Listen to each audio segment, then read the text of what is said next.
ایک بندہ جس کو کل قیامت کے دن سب سے لمبی زندگی ملی ہوگی، کتنے برس تاریخ کے اندر آتا ہے سب سے لمبی عمر کا انسان 1400، بعض روایات میں 1600، بعض روایات میں 1650 برس، 1650 برس کا انسان کل قیامت کے دن جب رب کے سامنے کھڑا ہوگا، فرشتے اس سے پوچھیں گے کم لبستم، کتنا عرصہ زندہ رہے ہو؟ کیا کہے گا؟ لبسنا یومن او بعد یوم۔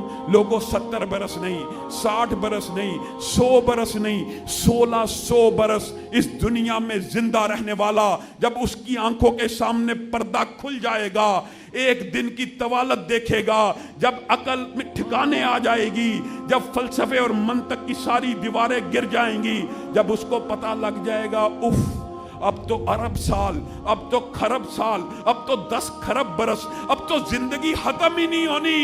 ایسی حقیقت ہے، ایسی خوفناک حقیقت ہے، ایسا دھچکا ہے، ایسا لمحہ ہے کہ بڑے سے بڑا ظالم بھی جب اس دنیا میں قدم رکھنے لگتا ہے، اللہ پہ ایمان لانے کی کوشش کرتا ہے۔ وہ فرعون جو 400 برس تک بچوں کو قتل کرتا رہا، بیٹیوں کو قتل کرتا رہا، پردے اٹھنے لگے، کہا موسیٰ اور ہارون کے رب پہ ایمان لے کے آتا ہوں۔ اللہ نے کہا الآن وقد عصیت، 400 برس ظلم کرنے کے بعد اب حالت نزا میں پردوں کے اٹھنے کے بعد ایمان لانے کی کوشش کرتا ہے۔ لوگوں سچے دل سے ایک بات بتلاؤں، دنیا کا جتنا مرضی بڑا فاسق ہو، فاجر ہو، ظالم ہو، اللہ کی قسم صرف اس کو 2 دفعہ زندگی مل جائے اس طرح کہ ایک لمحے کے لیے اس زندگی کا ادراک و شعور ہو جائے، پھر اس کو یہ دنیا مل جائے، کبھی سجدے سے اپنے سر کو نہ اٹھائے۔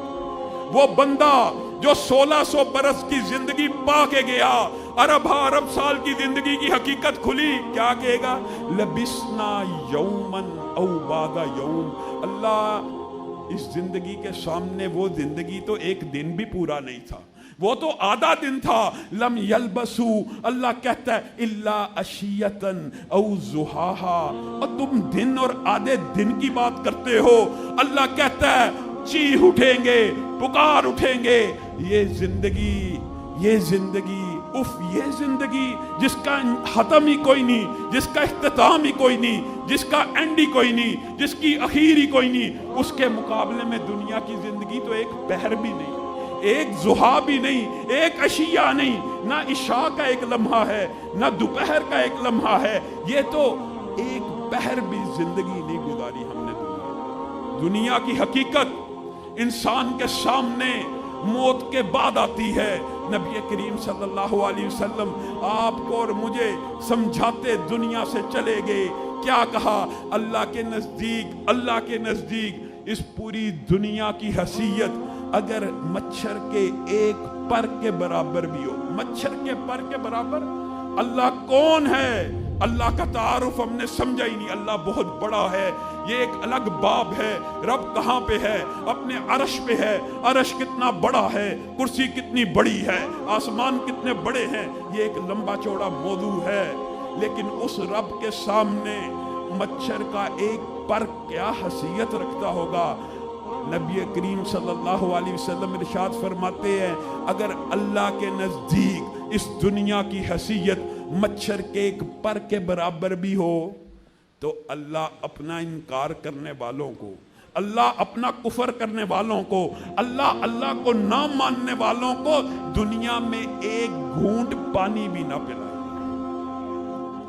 لوگوں اللہ کے نزدیک یہ دنیا مچھر کے پر کے برابر بھی نہیں، اور میرے اور آپ کے نزدیک یہی دنیا اصل ہے۔ اسی دنیا کا سونا، اسی دنیا کی چاندی، اسی دنیا سے نکلنے والے ہیرے جواہرات میں اور آپ اکٹھے کرتے ہیں، رہ کہاں جانے ہیں؟ اسی دنیا میں رہ جانے ہیں۔ اللہ کی قسم اس دنیا کے سونے کے اندر ایک ماشا بھی کمی واقع نہیں ہو سکتی۔ جتنا اللہ نے پہلے دن پیدا کیا اتنا ہی آخری دن بھی ہونا ہے۔ ایک ماشا چاندی میں اضافہ نہیں ہو سکتا جتنی اللہ نے پہلے دن پیدا کی۔ وَلِلَّهِ مِيرَاثُ السَّمَاوَاتِ، اللہ ہی کے لیے یہ جو سونا چاندی ہے جس کے لیے جھگڑتے ہو، جس کے لیے لڑتے ہو، یہ اسی دنیا میں رہ جانا ہے۔ آخری انسان نے بھی جب دنیا سے رخصت ہو جانا ہے، ساری دنیا کا مال دنیا کے اندر ہی چھوڑ کے جانا ہے، کسی نے اس جگہ لے کے نہیں جانا۔ اس جگہ کیا جانا ہے؟ اس جگہ آپ کے اور میرے اعمال جانے ہیں۔ نبی کریم صلی اللہ علیہ وسلم آپ کو اور مجھے سمجھانا چاہتے ہیں۔ کیا سمجھانا چاہتے ہیں؟ کہتے ہیں دنیا کی حیثیت میری نظر میں کیا ہے؟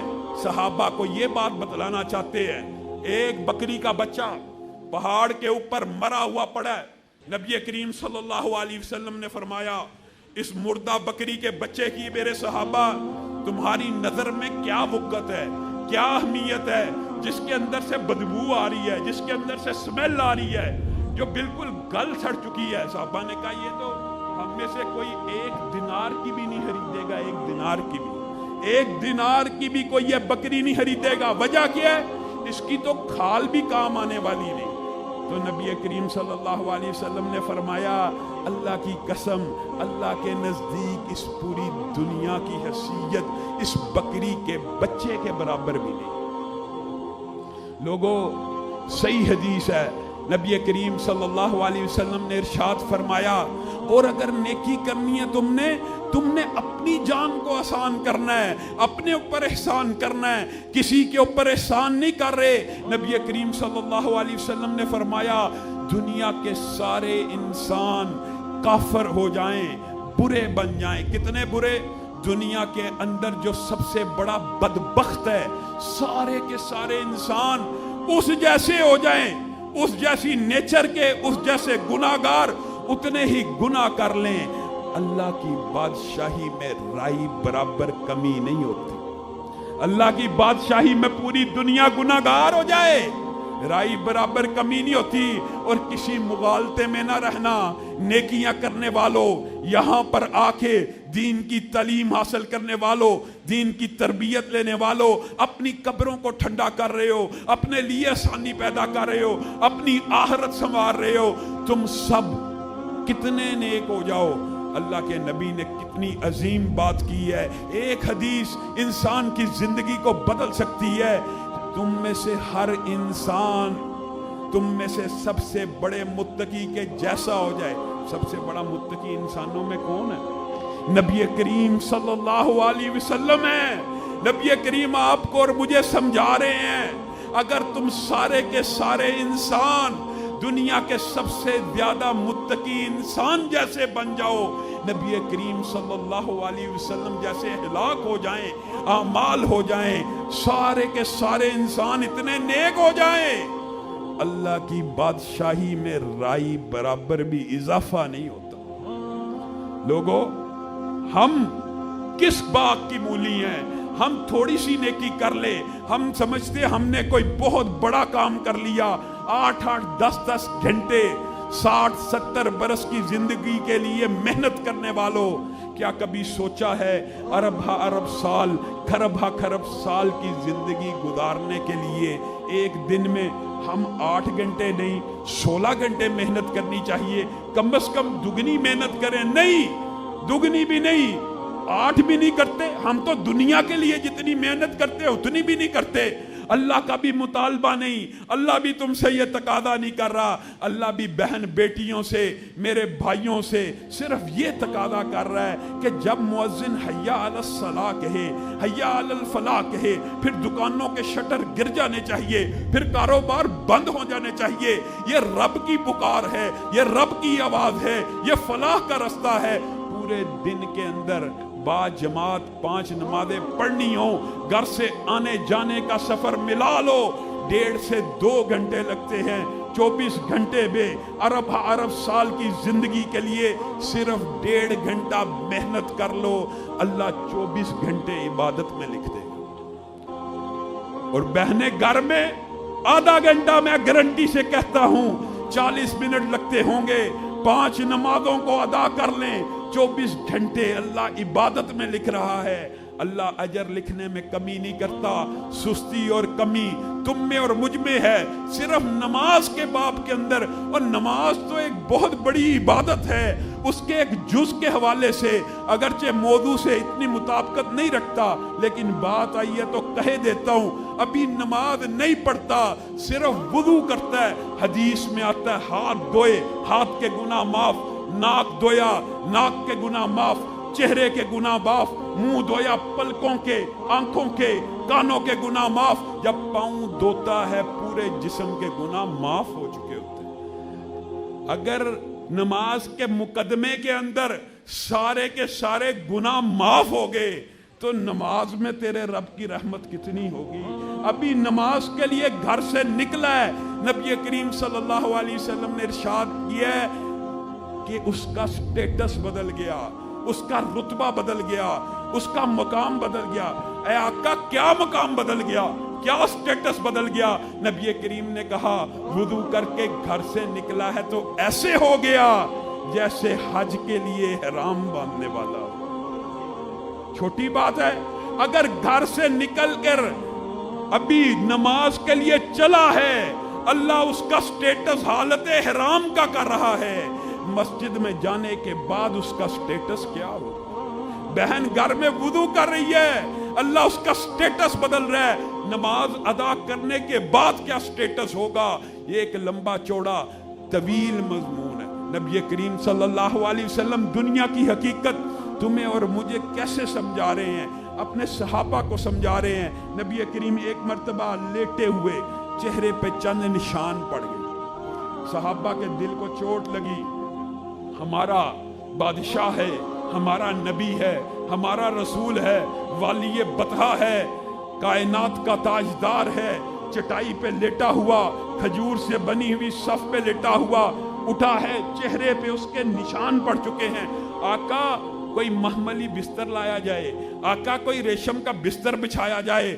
نبی کریم صلی اللہ علیہ وسلم کبھی غصے میں نہیں تھی آتے، کبھی ان کے ماتھے پہ سلوٹ نہیں تھی پڑتی، صحابہ کو ڈانٹتے ہیں، تم نے مجھے کیا سمجھا ہے؟ میں محمد صلی اللہ علیہ وسلم کی مثال ایک مسافر کی سی ہے اس دنیا میں، تم کیا سمجھتے ہو میں یہ بچھونے دنیا کے اندر اپنے نیچے بچھاؤں اور جنت میں ان سے محروم رہ جاؤں؟ حالانکہ بچھونے کے اوپر سویا جا سکتا تھا۔ نبی کریم صلی اللہ علیہ وسلم ایسے پیغمبر ہیں، ایسے رسول ہیں، انہوں نے غربت کو اختیار کیا، ان کے اوپر غربت اضطراری نہیں تھی، ان کے اوپر غربت جبری نہیں تھی، انہوں نے غربت کو اختیار کیا۔ آپ کو اور مجھے چھوٹ دی، نرم بچھونوں پہ سونا ہے سو جاؤ، لیکن زندگی کے مقصد کو نہ بھولنا۔ یہ دنیا عارضی گھر ہے۔ نبی کریم صحابہ کو سمجھا رہے ہیں، ایک درخت ہوتا ہے، ایک درخت ہوتا ہے، چھاؤں دار ہوتا ہے، ایک مسافر کچھ دیر کے لیے اس کے نیچے رکتا ہے، کس لیے؟ ریسٹ کرنے کے لیے۔ اس درخت کے نیچے صحابہ کو سمجھا رہے ہیں، کیا کبھی مسافر نے کسی درخت کے نیچے گھر بنایا ہے؟ کیا آرزوؤں کے محلات کو سجایا ہے؟ نہیں، میں محمد صلی اللہ علیہ وسلم کی مثال ایک مسافر کی سی ہے جو درخت کے نیچے مثال دنیا کے ساتھ دے رہے ہیں۔ یہ پوری کی پوری دنیا کی زندگی بندہ مومن کے لیے ایک درخت کے نیچے رہنے والے مسافر کی طرح ہوتی ہے۔ وہ اس دنیا میں آرزوؤں کے محلات نہیں سجاتا، وہ اس دنیا کے اندر پلازے، بلڈنگیں اور انہی چیزوں کے پیچھے نہیں بھاگتا، اگرچہ جائز ہیں، لیکن اگر ایک بندہ حد سے تجاوز کر جائے، دنیا ہی کے پیچھے بھاگتا رہے، دنیا ہی کی کاروبار میں پڑتا رہے، صرف دنیا ہی اس کا مقصد ہو جائے، پھر آخرت کو بندہ بھول جاتا ہے۔ دنیا کے پیچھے بھاگنے سے آخرت چھن جاتی ہے۔ ہل ننبئکم بالاخسرین اعمالا، کیا میں تمہیں خبر نہ دوں سب سے زیادہ خسارے کا سودا کس نے کیا؟